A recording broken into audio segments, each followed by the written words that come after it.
అన్న నమస్తే అన్న. మరేంటి ఈ రోజున అచ్చెన్నాయుడు గారు చేసిన వ్యాఖ్యలు రాజకీయ దుమారం లేపుతున్న పరిస్థితి.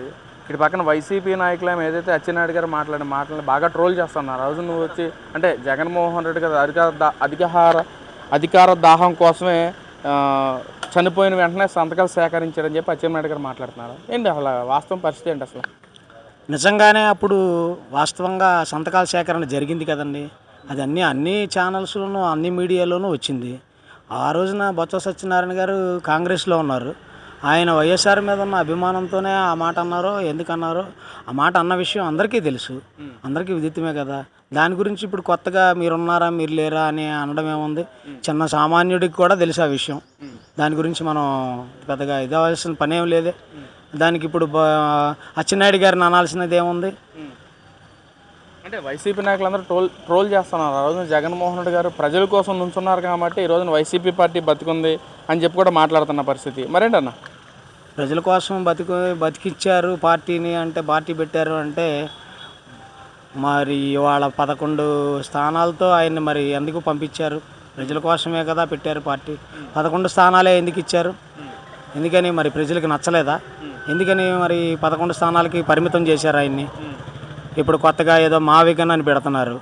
దాన్ని ఏదో అది కూడా జనంలో ఫోకస్ చేయాలని చూస్తున్నారు. ఇవన్నీ ఏంటంటే చంద్రబాబు నాయుడు గారు చేసే అభివృద్ధిని చూడలేక దాని యొక్క పక్కన పెద్ద గీత పక్కన చిన్న గీతలాగా వీళ్ళు కూడా ఏదో చెయ్యాలి మేము ఉన్నాం అనిపించుకోవడానికి తప్ప జనానికి ఉపయోగపడేది ఏమి కాదండి. ఆ మావిగన్ అనేది కూడా ఎంతవరకు ఉపయోగపడేది అనేది వాళ్ళని ఆలోచించమనండి. అంటే జగన్మోహన్ రెడ్డి గారు పెట్టిన మచిలీపట్నం, గుంటూరు, విజయవాడ మధ్య ఏదైతే మావిగన్ అన్నారో అసలు అది చాలా డెవలప్మెంట్ అవుతుంది. అది డైవర్ట్ చేయడానికి ఈరోజు అచ్చెన్నాయుడు తీసుకొచ్చి ప్రెస్ మీట్ పెట్టి ఇష్టం వచ్చినట్టుగా మాట్లాడుస్తాను అని చెప్పి మాట్లాడుతున్నారు. మరి ఆ రోజున జగన్మోహన్ రెడ్డి గారు కూడా 33,000 ఎకరాలు సరిపోతుంది, విజయవాడ రాజధాని అన్ని రాష్ట్రాలకి మధ్యలో, ఆ రాష్ట్రం మధ్యలో విజయవాడ గుంటూరు మధ్యనే ఉండాలి అని చెప్పి ఇక్కడే ఇల్లు కట్టుకుంటున్నానని చెప్పి ఇల్లు కూడా కట్టుకున్నారు. జనాన్ని నమ్మించారు, నమ్మబలికారు. అధికారంలోకి వచ్చిన తర్వాత 3 ముక్కలు ఆడారు, 3 రాజధానులు అని చెప్పి జనాన్ని మభ్యపెట్టారు. అందుకే 11 స్థానాలకే లిమిట్ అయిపోయారు. అసలు మావిగన్ అంటే ప్రపంచ స్థాయిలో మన్నన పొందింది, కానీ ఎందుకని టీడీపీ నాయకులు ఎందుకు ఇంత హవా చేస్తా ఉన్నారని చెప్పి మాట్లాడుతున్నారు ఏంటన్నా? హాస్యాస్పదంగా ఉందండి. మావిగన్ అనేది అసలు ఏంటిది, దాని అర్థం ఏంటి, దాని ఇదేంటి, ప్రపంచ స్థాయి ఏంటి దానికి? అసలు రాష్ట్రంలోనే కొంతమందికి ఇదేంటి అర్థం కావట్లేదు, ప్రపంచ స్థాయి దాకా ఎక్కడ వెళ్ళారు? మావిగన్ అంటే అసలు ఏమైనా నాకు అర్థం కాలేదు. దాని గురించి ఏం మాట్లాడాలో కూడా నాకు అర్థం కావట్లేదు అసలు. అంటే జగన్మోహన్ రెడ్డి గారు విజన్ ఉన్న వ్యక్తి, డెవలప్మెంట్ చేసే వ్యక్తి కాబట్టి ఈ రోజున గొప్ప గొప్ప సంస్కారం తీసుకొచ్చారు మావిగన్ అనే పేరుతో అంటున్నారు. మరి ఏం సంస్కరణలు చేశారు? మావిగన్ అనేది ఒక సంస్కరణ. బందరు మచిలీపట్నం, విజయవాడ, గుంటూరు 3 కలిపి అని అంటున్నారు.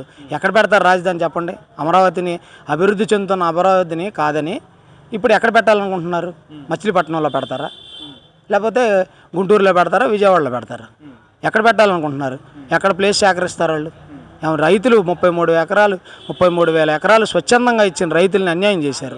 వాళ్ళు 365 రోజులు తదేకంగా నిరాహార దీక్షలు, సమ్మెలు చేస్తే కనీసం పరదాలు కట్టుకున్న మధ్యలోంచి వెళ్ళిపోయాడు తప్ప ఒక్కరోజు వెళ్ళి ఏ రైతునైనా పలకరించి అతనికి ఓదార్పిచ్చాడా? అదేంటన్నా, జగన్మోహన్ రెడ్డి గారు డెవలప్మెంట్ చేసే వ్యక్తి కాబట్టి ఈరోజు మావిగన్ తీసుకొచ్చారు. గతంలో చేసిన డెవలప్మెంట్ కూడా జగన్మోహన్ రెడ్డి చేసి జగన్మోహన్ రెడ్డి గారిని లేకపోతే అసలు డెవలప్మెంట్ అయ్యేది కాదని చెప్పి అంటున్నారు కదా. మరి ఏమంటే రోడ్ల మీద ఒక మట్టి పారేయలేదు, ఒక పార మట్టి వేయలేదు. జగన్మోహన్ రెడ్డి డెవలప్మెంట్ అంటున్నారు. ఎక్కడ డెవలప్మెంట్ చూడండి? బటన్ నొక్కుతా కూర్చుంటే డెవలప్మెంట్ అయిపోద్దండి. బటన్ నొక్కేసాను నేను, చూసుకోండి అని. అందులో కొంతమందికి వచ్చినాయి, కొంతమందికి రాలా. వాడికి ఇవాళ జనం ఇచ్చిన తీర్పే కదండి. ఇప్పుడు 24లో జనం ఇచ్చిన తీర్పేగా. జనంలోకి వెళ్ళింది నేను ఇంకా ఉన్నానంటే ఇవాళ ఎంత హాస్యాస్పదమైన విషయం అంటే, అందరూ అసహించుకునే విషయం ఏంటో తెలుసంటే, అమరావతిని దేశం మొత్తం అంగీకరించిన ఒక్క మావిగన్ అనే పేరుతో ఈయన ఎక్కడ అంగీకరించలేదు. ఎంత ఇదిగా ఉందో చూడండి. ఆంధ్రప్రదేశ్లో ఉండి ఆంధ్ర ద్రోహి కింద లెక్కేసుకోవాలి ఇతన్ని. ఆంధ్రాకి ద్రోహం చేస్తున్నాడు.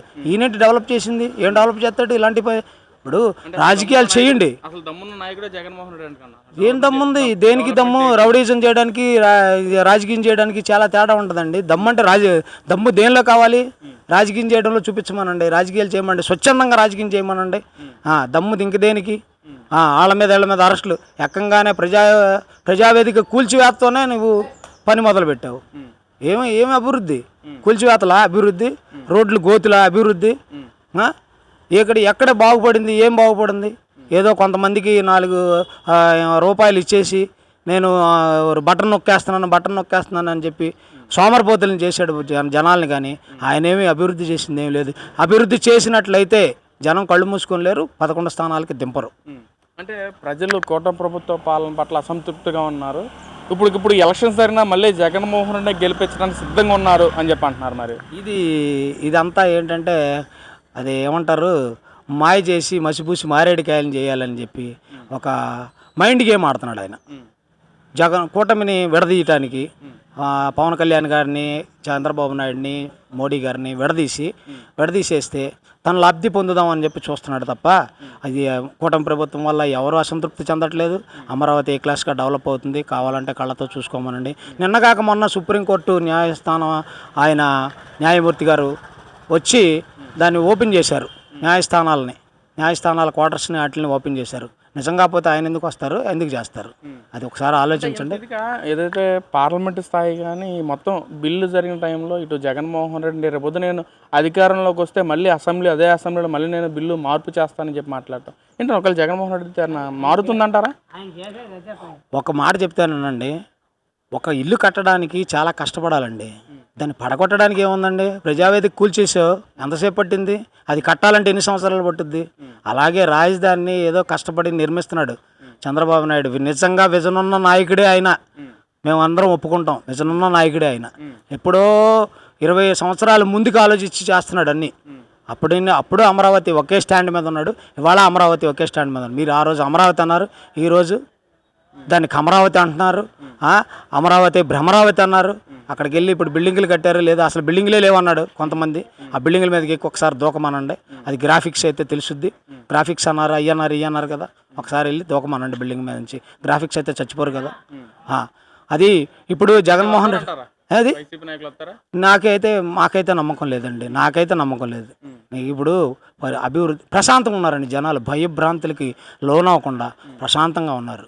ఇప్పుడు రైతులకి పట్టాలని చెప్పి ఆ పట్టాలు మళ్ళీ వీళ్ళ దగ్గర పెట్టుకొని, ఇళ్ల పట్టాలని చెప్పి ఇళ్ల పట్టాలు మళ్ళీ వీళ్ళ దగ్గర పెట్టుకొని వీటి మీద లోన్లు తెచ్చేసి ఆ డబ్బులు వాడేసుకొని కలెక్టర్ ఆఫీసులు తాకట్టు పెట్టి ఎంఆర్ఓ ఆఫీసులు తాకట్టు పెట్టి ఏంటండి ఇది ఎంత వెచ్చలబెడతానం? కాకపోతే ఈ డబ్బు ఇవ్వలేదన్నప్పుడు ఇవ్వలేనట్టుగా వదిలేయండి, చేయలేని పథకాలను తీసేయండి. అంటే ఎందుకని జగన్మోహన్ రెడ్డి ఈ విధంగా ప్రవర్తించడానికి కారణం ఏంటంటారు? అసలు ఆయనకి నాకు తెలిసి జనం ఇచ్చిన తీర్పు జీర్ణించుకోలేకపోతున్నాడు, కొంచెంగా మైండ్ అప్సెట్ అయినట్టుంది.